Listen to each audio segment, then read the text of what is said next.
રાજકોટમાં પણ હડતાલ શરૂ છે ત્યારે ઇન્ડિયન મેડિકલ એસોસિએશને તમામ ડોક્ટર્સને સપોર્ટ કર્યો છે અને આજે દિવસભર તેઓ ઓપીડી પણ બંધ રાખવાના છે અને એક રેલીનું આયોજન પણ રાજકોટની પીડીયુ હોસ્પિટલથી કરવાના છે। આપણી સાથે ડોક્ટર્સ જોડાયા છે। ખાસ તમારી જે માંગ છે અને રેલીનું આયોજન, શું મેસેજ આપવા માંગશો સરકારને?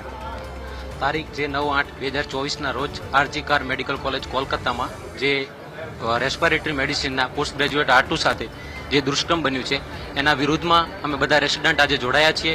શાંતિપૂર્વક રેલી કાઢશું। અમારી માંગ એ જ છે કે જેની સાથે દુષ્કર્મ ઘટ્યું છે એને જલ્દીમાં જલ્દી ન્યાય મળે, એ જ અમારી મેઇન માંગ છે। ખાસ આજે કાળી પટ્ટી ધારણ કરી વિરોધ પણ કરી રહ્યા છો।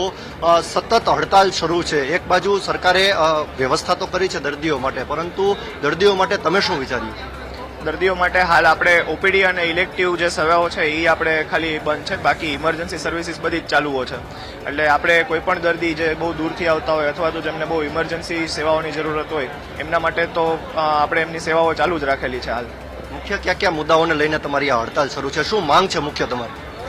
જે પ્રમાણે આપણે વાત થઈ એ રીતે કે આરજે મેડિકલ કોલેજની અંદર જે મહિલા તબીબ સાથે દુષ્કર્મ બન્યું તથા તેમના આ સમગ્ર ઘટનાના વિરોધમાં ત્યાંના જે રેસિડન્ટ ડોક્ટરો શાંતિપૂર્વક પ્રોટેસ્ટ કરી રહ્યા હતા, તો એમને પણ ત્યાં મોબ દ્વારા માર મારવામાં આવેલો। તો આ સમગ્ર ઘટના એકદમ જ અમાનવીય છે। તો એક તો એના વિરોધ માટે તેમજ ત્યાં જે પીડિત તેમજ આરજી મેડિકલ કોલેજના જે ડોક્ટર્સ છે એમના સપોર્ટ માટે આપણે આજે રેલી કરી રહ્યા છીએ। તેમજ આપણે આજે કલેક્ટર સાહેબને એવું આવેદન પણ આપવાનું છે કે જેની અંદર ડોક્ટર્સની સિક્યોરિટી હજી વધારવામાં આવે।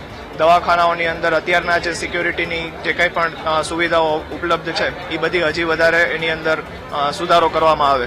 તેમજ એક સેન્ટ્રલ પ્રોટેક્શન એક્ટ લાગુ કરવામાં આવે કે જેના દ્વારા આવા કોઈ પણ જે તત્વો છે કે જે દવાખાનાની અંદર આવી અને તોડફોડ કરે છે અથવા તો ડોક્ટરોને કે બીજા સ્ટાફને મારે છે એના વિરુદ્ધમાં કડકથી કડક પગલાં ભરી અને એમને કડક સજા કરવામાં આવે।